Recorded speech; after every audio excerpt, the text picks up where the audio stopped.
so up to the polishing stage. I'll put a link to a good polisher.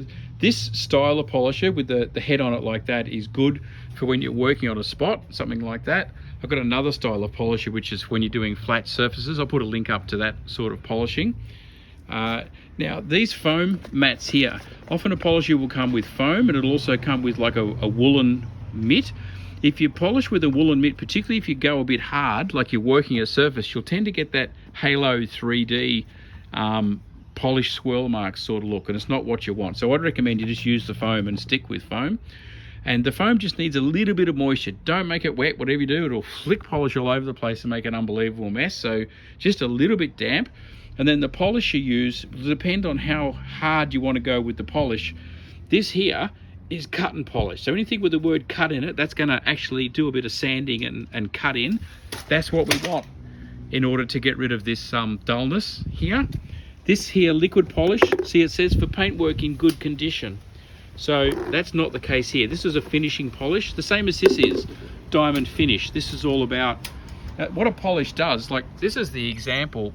If you've got a scratch in your paint, it's actually, there's the black layer underneath and then the clear layer on top, and the light is just hitting where that scratch is and reflecting. If you fill that, like if you wet it, it will to the biggest extent disappear.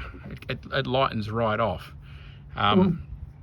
And polish, what happens, it will fill that scratch so the light bounces off evenly and then you don't see it anymore. So this is in a macro scale, a really big deep scratch, but with all the little fine scratches that get on a car, that's what polish does. It actually fills the scratches up and stops the light from reflecting off them. That's what we've got going on here, is a whole lot of scratches, but you can see that sandpaper. You can even see a mirror finish. You can see my hand reflected in it already. So we'll give that a going over with the cut and polish to bring that back to smooth, which is what you've got here. So I've dampened this, no water. I don't want it wet, but just so that it's not bone dry.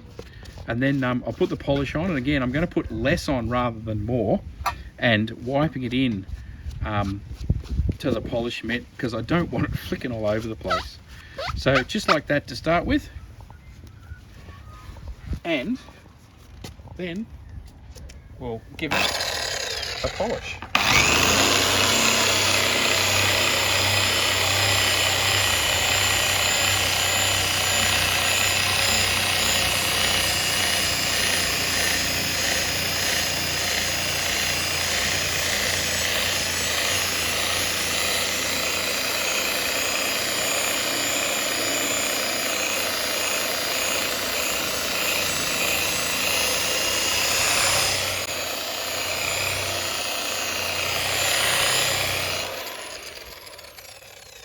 Now you can see there how it's done a really good job to start off with.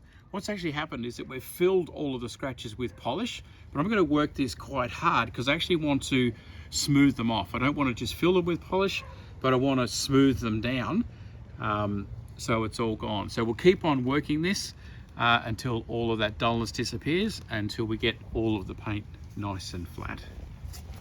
Okay, so there we go. And as you can see on a black car, all you can see now is the reflection. That's where the scratch was. Come back here, that's the second door. You can see the scratch there, here, it's now gone. And there's that little bit of sanding, that little bit of work, and that has totally gone. So there you go, that's how to get a key off. This one's going to be a little bit more work because it's a bit deeper. We started with the light one first, but exactly the same procedure. You just go longer with the stronger sandpaper to dig it down and then polish it out. And that really hasn't been that much time, maybe an hour's work we've been at it, and that scratch is gone. Okay, so quick update with where we're at.